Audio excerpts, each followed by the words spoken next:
To give thanks to those funders who have invested in North Carolina, I want to introduce one of those funders to give you a welcome, Ms. Brittany Gaspery from the Winston-Salem Foundation. My name is Brittany Gaspery. I'm the Director of Grants at the Winston-Salem Foundation. And we are a member, as Althea described, of the North Carolina Funders Collaborative for Strong Latino Communities. And the collaborative is going on 10 years now of investing in Latino-led, Latino-serving nonprofits, as many of you know, because you are organizations in the collaborative. And the funders and grantees in the collaborative like to get together 1 to 2 times a year for learning opportunities at these convenings. And 3 years ago, 2 or 3 years ago, we expanded our convenings a little bit to include this community forum. And that was a way of expanding our conversations to the broader community. So on behalf of the 13 funders and 53 grantees we have across North Carolina, I just want to welcome you tonight to this opportunity to learn more about the barriers and opportunities in Latino education. So thank you for being here.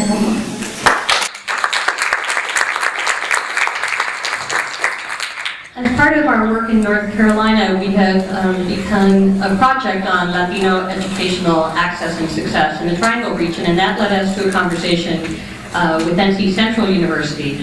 And we talked about how could we better partner the issues facing Latino and African American students. And we came up with the idea of partnering this community forum with a historically black college. So when we were planning this forum to be in Greensboro, we were connected with the fabulous North Carolina A&T State University. And we're thrilled to have them as our co-presenters tonight. And to give us a welcome from A&T, we have Dr. Karen Guy.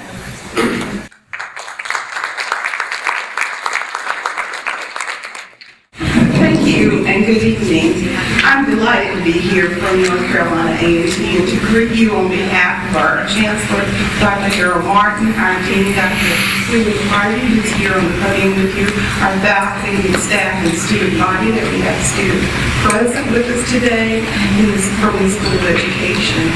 A collaboration like this is very important to us as we seek to strengthen our relationship with our community and the individuals that we seek to serve. It is equally important to us as we think about the relationships that you and I and all of us grapple together as we think about serving the students and the individuals that we serve in our communities. Because we seek to improve the quality of life that we have for all individuals and everyone. So it is important to us for that reason. We also find ourselves vying for oftentimes the same issues in terms of economic and political pieces of the pie as we focus on the political climate that we're addressing right now with the elections coming forward and so forth. So we want to work together to build a more collaborative relationship and to strengthen our alliances among one another. And finally, we'd like to invite you to be a part of our university. We want you to join us. We would like for your students or children to consider North Carolina A&T State University as an institution to continue their education. So I commend him for this third forum, and we look forward to building stronger alliances with you. Thank you.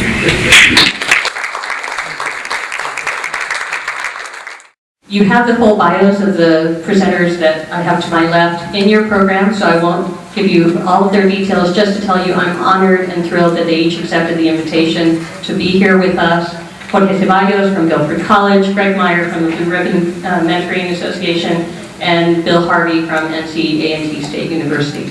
So without further ado, here are the gentlemen.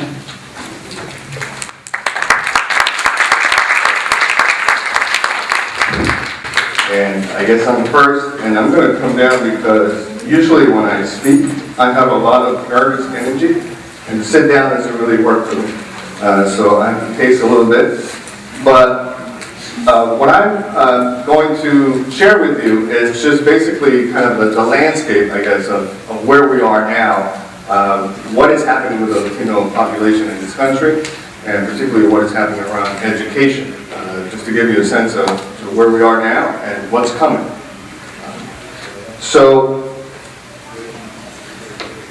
one of the really powerful statistics that I think is important for all of us to be very aware of is 1 out of every 4 children born in the United States today is of Hispanic descent. 1 out of every 4.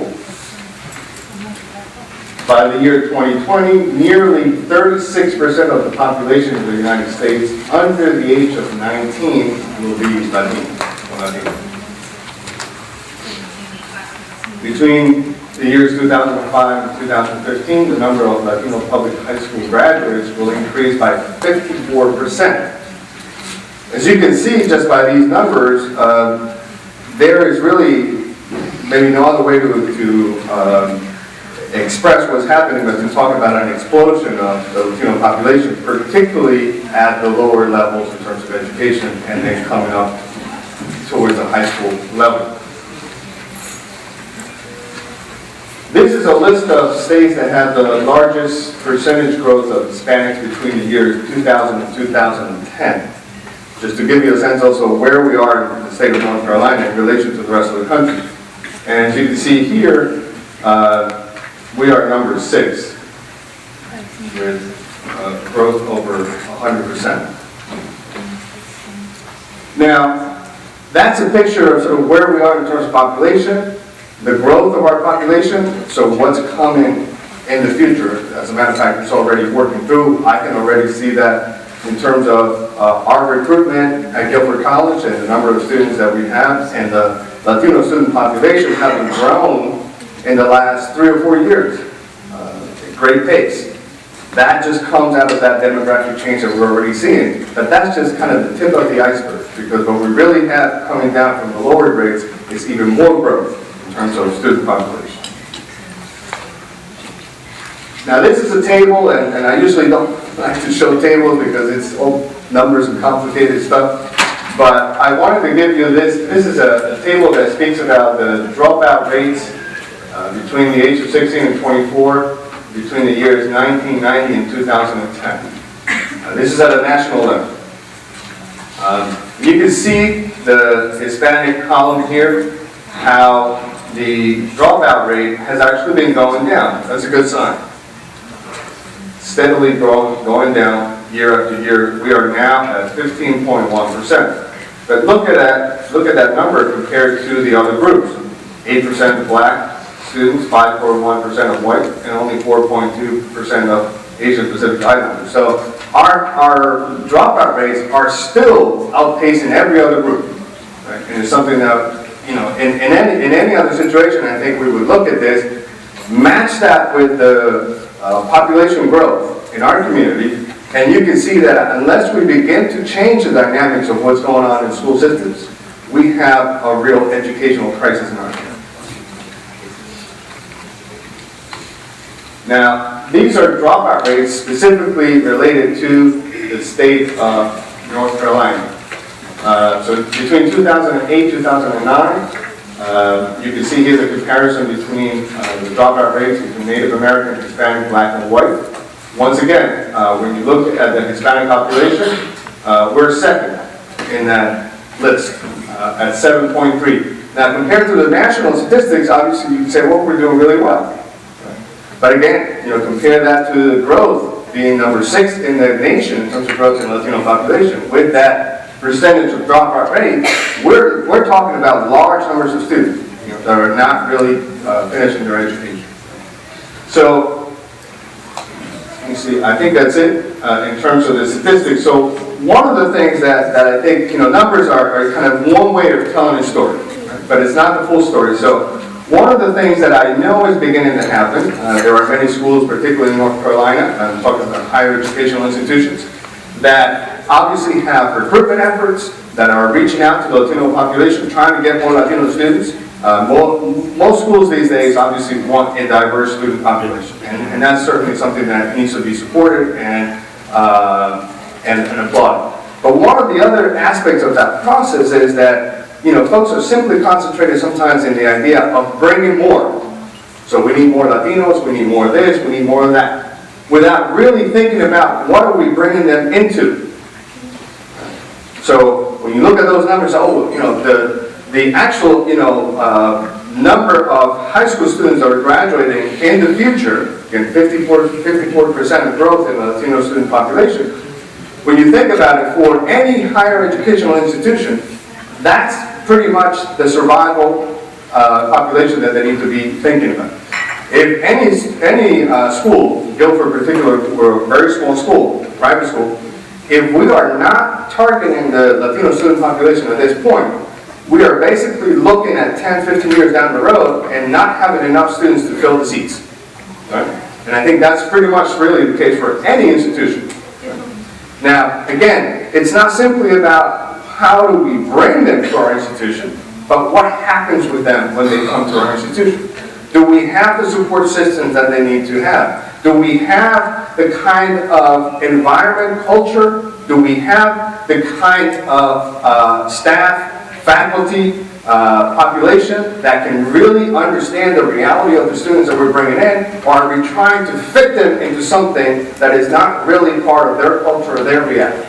So I think institutions have done a pretty decent job in some ways in the idea of having to recruit more Latino students. So there's efforts, we send folks out to specific fairs and all of that.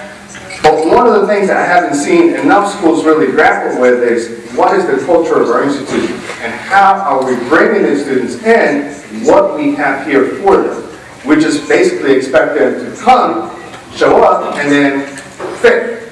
Just find your way through here.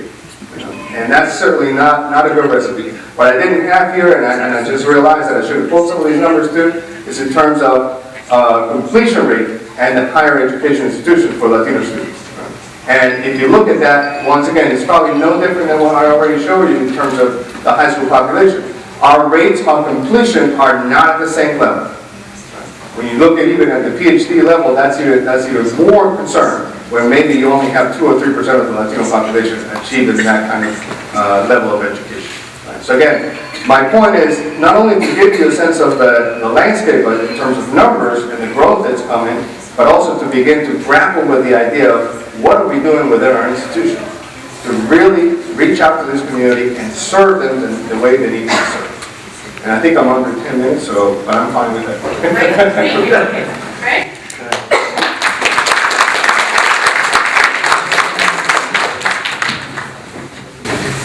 So I'm going to come down too, because I have some artwork that I want you to look at.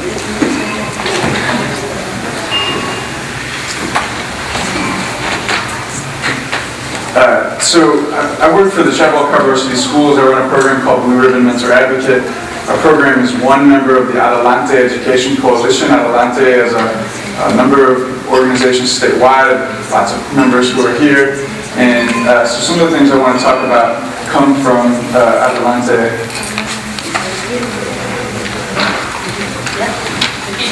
Yeah. Great. So I want to combine a little bit of Adelante and a little bit of Blue Ribbon for you. So if you want to learn more about Adelante, you can go to our website and find out more about what we do and how to join if you're interested and work with us. So this is a portrait of a student in my program. Her name is Maria, and this is from an art project that we did with students around racial identity, where they worked with a professional fashion photographer to create a self-portrait about their racial identity. And so they had to pose themselves, they had to create the scene, and they had to create these thought bubbles that express their internal thoughts about how they think about their own race. Whereas the way that they pose themselves is how they think the outside world sees them. All right, so Maria's top bubble says, no matter where I go, you're always on my mind. No importa a donde estoy, estás en mi mente. Mexican pride. And her lower bubble says, fear is such a weak emotion, and until you face your fears, it will be an extra weight on my back, holding me back. Let me read that again. It's the way she switches pronouns. Don't get confused. Think about who is she talking about. Fear is such a weak emotion, and until you face your fears, it will be an extra weight on my back, holding me back. So what's Maria trying to tell us in this portrait? Anyway, The fear of other people's diversity. The fear of other people's diversity? Different from? Towards diversity. Towards diversity. Okay, all right, what else? She's saying that if you don't understand me, your fear of not understanding me is not going to get us anywhere. We are not going to advance. We are not going to advance. So it's your fear that's stopping our advancement. Okay? What else?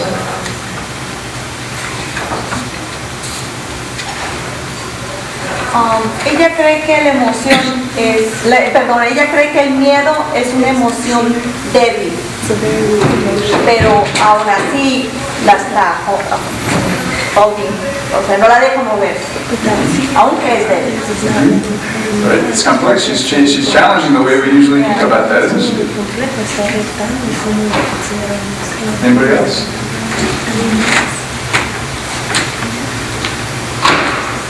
Can anybody tell me, please?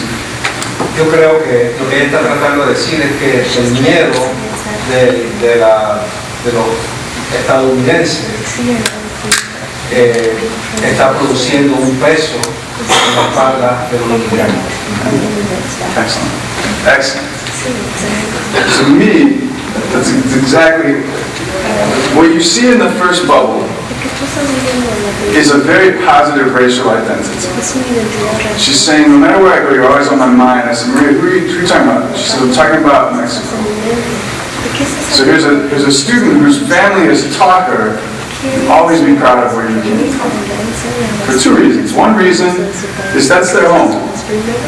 The second reason is, although she's growing up in the United States, they know that she may have to return there at any time. And if you think about that, that's the connection to the second bubble. Because Maria is an undocumented immigrant. And so here she is walking around carrying the fears of an entire nation on her back. And I love to use this as a metaphor with teachers because I say, now you look at Maria, and do you see anyone to be afraid of? She's placid, she's laying there, she's a very, very nice girl. In fact, sometimes with the teachers when I use this, I'll show them her report card for an entire year. In 8th grade, every class, the entire year, all A's. Nothing to be afraid of, and yet she's carrying our fear. And she's challenging us to recognize that the changes that need to happen are not that we need our children to learn how to assimilate. We need to allow them to bring their full selves to be with us. Because she's ready. She actually knows how to assimilate quite well. But we're missing lots of her when we're expecting her to act the way the mainstream acts, the way the white schools act. So I hand over here. And something you mentioned earlier was that her position, the position of her body is supposed to represent how the world views her race. And that wasn't addressed in any of the comments. I just thought that her lying down could symbolize a number of things. One, that she has to lay low. She has to stay kind of under the radar as an undocumented immigrant. Second, maybe we see Latinos as not standing up and taking full responsibility in the community. Complex. It's pretty amazing what a 7th grader, 8th grader can do when you give them the chance to express their reality. So Maria produced this during a week-long camp that we were on, a summer camp. And at the end of the week, the students do a play where they've written together with some artists, some spoken word artists and some dramatic artists. And the play is all also about kind of their experiences about race. And they did an amazing job. The play was incredible. You can find it on the Blue Ribbon website. There's video of it. But after the play was over, Maria came up to me. And she was crying. And I said, Maria, you did such a great job this week, you know. And she said, it was wonderful. And I really want to tell you thank you. And I said, oh, you know, you're welcome. You really did this. You don't have to thank me for anything. This was your work. And she said, no, I want to tell you thank you because I never believed you before this week. And I thought, what didn't she believe? What did I tell her that she didn't believe? What changed? And I had always thought, after I saw this, that when she said, your fear, she's talking about people's fears, I didn't think she was talking about me. I thought I was the good white person running this great program where these kids were doing well. And I said, Maria, what do you mean that you didn't believe me? And she said, I've been in Blue Ribbon since 4th grade. And you always tell us that we're going to go to college, but I never believed you until this week. Because I didn't think that you knew that I was undocumented. And during the week we had talked about documentation status, and we had answered the kids' questions that yes, you can go to college if you're undocumented, no matter what people have told you, and that the students in our program who are undocumented have gone to college, you can do what they've done. But I had to admit to myself and to Maria that it was my fear that she had carried since 4th grade, that I had not been able to adequately address for her and her family what their fears were, to make them know that we were going to help her be successful no matter what her documentation status was.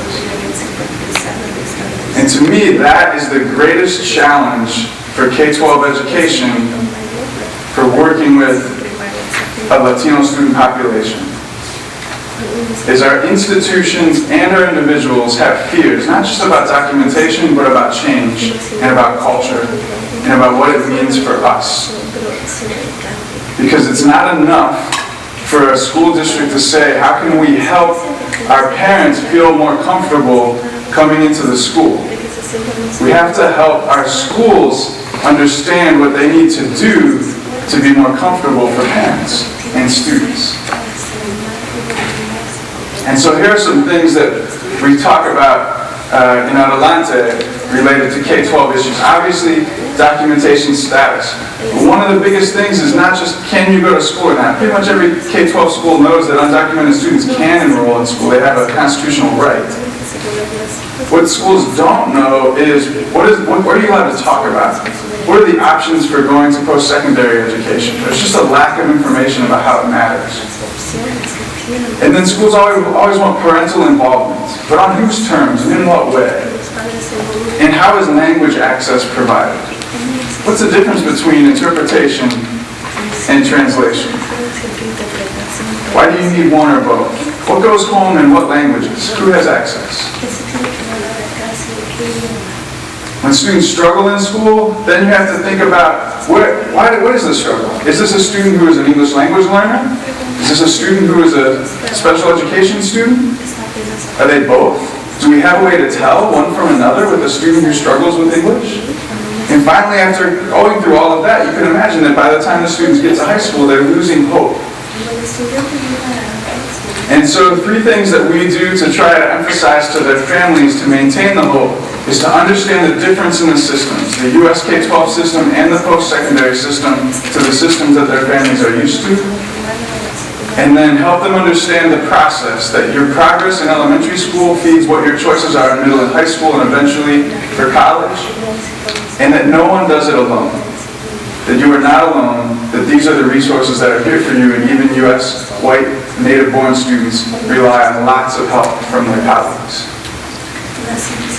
And so then we want to give them what are all the options for where they can go to school, and we can talk about this more if you want. But the biggest message that we try to give throughout Adelante is don't let anyone close off your options, particularly if it's because they want you to carry their fear. Let's open those doors and embrace everything that the Marias want to bring us.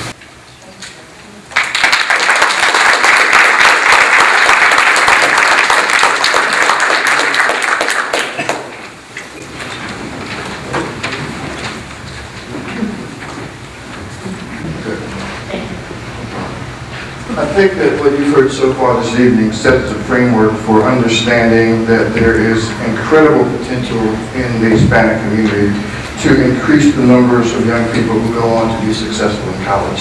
And that's what we want you to understand, both as students and as parents. And here in North Carolina, there have been incredible changes over these past few years, and believe me, I know that very much myself, and I'll share with you very quickly a story that illustrates that for me. I don't know how much you know about the geography of the state, but as you go all the way to the coast, towards the Virginia line, there's a little town called Elizabeth City, and that's where I was born, Elizabeth City, North Carolina. I was born and grew up there in what I like to call the bad old days, because they certainly were not the good old days. It was a point in time in which racial segregation was a very compelling and forceful aspect of the society. Things were very evenly divided, white and black, white meaning good, black meaning bad, in terms of access and opportunity. My father was a teacher, and so he valued education and also wanted to escape the segregated South. So we moved to the Promised Land, to New York in 1960. And I grew up there and went to school and so forth. Completed my education, got a graduate degree, and began my career. And then 25 years later, I returned to North Carolina to take a position on the faculty of North Carolina State University.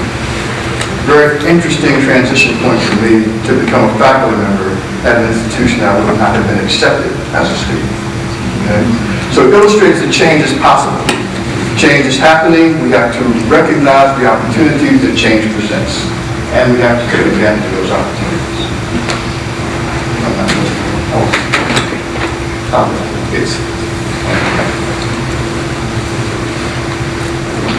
So when we talk about what's happening in America, we have to be honest and realistic about the good and the bad. And when we do that, we understand that the American ideals are the most noble and inspiring ever developed and disseminated to humankind. We all want freedom, justice, and equality. These are certainly concepts that we all embrace. And unfortunately, when we talk about the reality of American society, these goals have not been available to everyone in the same way.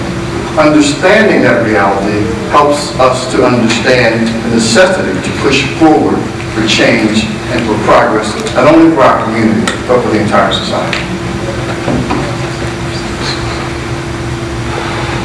So we understand, as people of color, African Americans, Latinos, American Indians, that there have been cases and continue to be cases of racism, prejudice, and discrimination. But we also understand that the most effective way to overcome these negative practices is by acquiring an effective education. We start that from day one. When you talk about access and involvement in K-12 education for students and parents, that's what sets the foundation. That's where you get the necessary tools and the building blocks to give you the access to a better life that you achieve by moving on to higher education. Those two things go hand in hand. When you facilitate and encourage student involvement and engagement as they move through primary school, middle school, and high school, then they're much more likely when they get to a college environment to be successful. They're able to make the social and personal adjustments that are necessary to be successful in a college environment. I want to talk to you very briefly about the kind of school that I work at now, historically about colleges and universities, because these are institutions since the 1800s that have been around primarily to provide opportunities to African Americans to be successful, but we would like now to present them increasingly to the Hispanic community as institutions that can also help the young men and women who want to achieve higher education in your community also be successful. HBCUs can provide important educational opportunities to Hispanic students, and we want to make sure that you understand what we have to offer. I want to talk very briefly about this set of institutions, and then I want to make sure that you understand as I conclude that this is only a small subset. There are a variety of institutions out there, and the last thing that I would do is say to you that you should limit your possibilities and opportunities. What I do want you to know is what we have to offer both as a single institution, the one that I represent, and the range of other institutions that historically have tried to provide access and opportunity. The focus of historically black institutions by definition have been to provide opportunities to students who've been excluded from the mainstream. And so we developed a certain kind of character, a certain kind of way of doing things that focuses on student development. We are student-centered institutions. We have to be, because so many of our students historically have come from communities and circumstances where they have not had the advantages that their white counterparts have had. So we pride ourselves on presenting environments in which we nourish and nurture students, and I know that in the context of Latino communities, these are qualities that are certainly important to you, particularly as parents, but also as students. To go to a place, an institution, that acknowledges and recognizes and values you as an individual and as a representative of a particular culture. Our school, North Carolina A&T State University, is by definition a land-grant institution, which means we exist to serve the citizens of the state. And we do that by helping to identify and promote leadership within our students. Again, this is an historic part of what we've been about. As we ventured back into the bad days of segregation, it was extraordinarily important for these institutions to identify and cultivate leaders. People who would go out and serve their communities, people who would try and make important transitions in the society in which they were living that would make opportunities available for all. We have a number of very, very successful and highly recognized individuals who've gone on to leadership positions. Perhaps the most famous one that you might know is a gentleman by the name of Reverend Jesse Jackson, a proud alumnus of North Carolina A&T State University. And he got that foundation at A&T that allowed him to crusade for social change, to go out and try and make the society better for all people. That's the thrust of what we want to try to do. Recently, we've made a very, very significant focus in our institution, and we're now emphasizing what are called the STEM disciplines, S-T-E-M, which stands for science, technology, engineering, and mathematics. These are what I call the disciplines of the 21st century. Because when you look at all the things that are happening around us, all of the positive changes, all of the variations in the way we live our lives, almost all of them are influenced by individuals who have training and professional expertise in these four disciplines. It's also interesting to know that as we look across the population, students of color are least represented in these fields. Now, the corollary is very important, because if these are going to be the fields of the 21st century, and our students are not involved in those fields, then we stand further behind the mainstream and the majority that we are now. So we were very proud of having adopted that theme for our institution, and we want to make sure that as you talk to all of you who are parents, talk to your sons and daughters about opportunities and fields of study. You make them understand that these are fields that have incredible opportunities for them, and more importantly, that at an institution like North Carolina A&T, they can be successful in these disciplines. There's a lot of misunderstanding and misinformation out there that suggests that students of color don't have the aptitude or the attitude to be successful in these fields. They're considered to be hard disciplines. They're areas that many people would say to you that this is not a field that you should choose because the difficulty level is greater than you can handle. We take the opposite perspective at North Carolina A&T. You come and join our community and you're interested in those fields, we want to find ways in which we can help you gain the knowledge that you need to be successful. So that's the thrust of what we do. There are 4 other institutions in the state that are HBCUs: North Carolina Central University, Winston-Salem State University, Fayetteville State University, and Elizabeth City State University. I would ask that as you are considering where you want to have your post-secondary experience, you take a look at these institutions for the very reasons that I've already suggested to you in terms of what they have to offer.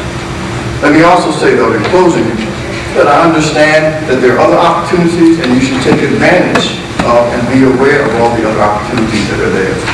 But throughout this state, there are, of course, 2-year institutions, community colleges, that provide a solid foundation for a baccalaureate degree and, in fact, are much less expensive than any 4-year institution, including our own. There are a number, obviously, of predominantly white institutions in the University of North Carolina system. There are 11 public universities, all of which offer programs and opportunities for students to better themselves and to gain baccalaureate and advanced degrees. There are a number of private institutions as well. And so, again, what we want to do is make sure that as many of the students from the community attend a post-secondary institution. We'd like to have good hours, but we want to make certain that you push your students toward any institution that will best suit their needs, their interests, and their desires. And although I know the interest of the Latino community in many cases is for students to remain close to home, close to the family, close to the community, you should also look nationally. There are a number of institutions in the country that are called HSIs, Hispanic Serving Institutions. In order to get that designation, the institutions have to have at least 25% of their students who come from the Hispanic community. So again, what that means presumably is that there is a cohort of individuals who share some of the same interests and concerns if that's the kind of institution the student wants to attend. So the bottom line again is that it's important for us to acknowledge and encourage and support all of our students to go as far as they can in terms of moving up the educational ladder. When you're ready to choose an institution, please give us consideration. Thank you.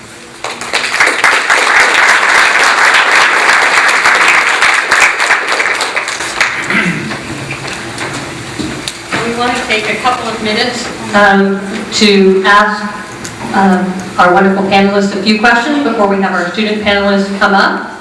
And my lovely assistant Rachel will also be running the microphone to make sure that people can be heard.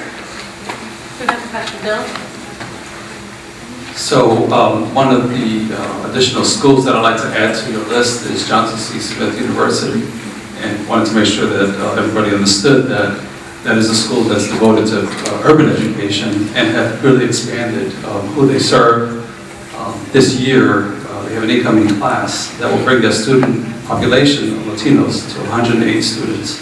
So they're doing a lot of great work there, and as well providing scholarships. So that gets me to my question, which is university education has exceeded the cost of living historically, and I guess future projections, maybe you guys can speak to that. But that said, I'd like to hear some thoughts about scholarship trends as well, and the availability of that as compared to the projected population growth trends that you mentioned earlier. I don't know who wants to address that question. I guess I'll take a stab. One of the things that I was thinking about as you were framing that question is that, just in a general sense, really, if you look at the way this country supports education, we are lacking overall. Forget about the specific Latino community needs. Just overall, the amount of money that we really put into supporting higher education is really lacking compared to a lot of other industrialized nations. So that's something to consider in terms of then what happens with the Latino community. Unfortunately, I think that there have been attempts to provide more support. Some of them private, some of them particular institutions that are really looking to shore up their support. For example, just recently, Hampshire College, a private institution, decided that they're going to fund undocumented students at $25,000. Right? So they have an endowment that they have created to support them. It would be amazing if we see more institutions moving in the same direction. But I doubt we're going to see that in the near future, unfortunately. So I think that some of the support in terms of scholarships has been growing, but I think we still need to do a whole lot more, knowing the economic condition of the Latino community and the ability to go forward college education. That's another piece of the puzzle of what I shared before. It's not just the growth, it's not just the funding, also it's access. Yeah, I would add that in Adelante, we're promoting that North Carolina has the largest early college network in the country. Early college high schools allow students to get up to 2 years of college credit for free while still enrolled in high school. Because they're public high schools, undocumented students have the same rights to access as they do to a traditional high school. And so it's a fantastic way to lower the cost of your overall college education. But we also need in North Carolina an in-state tuition law that allows for any student who graduates from our high schools to be able to pay the same in-state rate regardless of their legal documentation status. I'm glad you mentioned the early colleges because we happen to have 2 early colleges on our campus, the only university in the country that has 2 public high schools situated on our campus.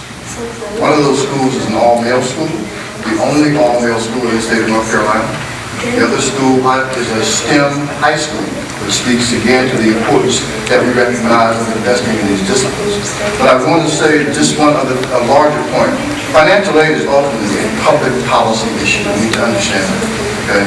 And so we need to influence the people who represent us in the State House and in the National Congress and help them understand that this is a priority for us, that we are the voters who send them there, and that just as they support other issues and provide support, financial support for other causes, this is an issue that they need to provide additional dollars for all schools. Thank you. We'll take one more question and then have our student panel come up. Would you all comment on tracking in our county? Tracking occurs even in one of our elementary schools, and people of color often suffer from tracking. Can you just speak to that one? Tracking occurs in every one of your schools, elementary, middle, and high school, no matter what the school's curriculum and policy is on track. Formally. Well, Only one formally and outwardly does it. my point is, I think we have to educate parents to understand the way that educational decisions make an impact early on. That's our point about being prepared for post-secondary education begins in elementary school. Your math aptitude in elementary school will determine what courses you're placing in middle school. Whether you take Algebra 1 or Pre-Algebra in middle school will determine what math and science courses you take in high school, and that will determine the colleges that you'll be accepted to. So I would never pretend that tracking is a limited phenomenon. I would help parents understand these are the types of decisions that you have to be involved in and get your child the best access you possibly can. I also, if I heard you correctly, I think there's a sense there that there's something that's happening in an imbalanced way. So I think that maybe is going back to the picture that you painted before with the statement of your students, if those fears that you have are holding you back. And I think that's part of what I notice is the lack of support, the tracking, the putting students on special programs that don't need it, but that's because the staff of these schools don't understand who they have in front of them, and they classify them as having special needs, those kinds of things. So I think that we need to build the capacity of our school personnel to really deal with the diversity that they have in front of them, and that's not there now. It's not happening. He might be an exception. There have always been disparities in education opportunity and access, and we need to recognize that as a reality. That can't hold us back, though, from making sure that the young people in our community, whether they're our children or someone else's children, understand what their capability and aptitude is, and hopefully using our own skills and talents to find ways to be successful, help them be successful. One of the most important transition points, I think, that's happening right now is, I'll tell you a very quick story. I have a new cell phone, and so I went to the Verizon store because I was having a glitch with it. And as I walk into the store, this young woman meets me at the desk, the door. She's a salesperson, and she takes my phone and she gives it to the technician. But in the meantime, she wants to sell me something. So she takes me over to the iPad. Right? So she's showing me the new iPad, and she's having a great time, all the bells and whistles and so forth. And all of a sudden, the screen goes blank. Right? And she's very upset and nervous and bothered, and she's trying to make it work. And this little girl walks over. She might have been 8, but I think there's probably about 6. She walks over and she says to the salesperson, I think you want to hit this button right here. She does, and she So this is where we are. We're at a point where for the first time ever, with the right supervision, we can make sure that our kids get all the information they want and need anytime they want it and need it. So we don't have to rely on the schools, particularly those schools that don't recognize the capabilities of our children alone to help them achieve to their fullest capability. It's an incredible opportunity. We as the adults have to make sure that we take advantage of it. Please join me in thanking, we do have to have our student panel. Join me in thanking these wonderful attendees.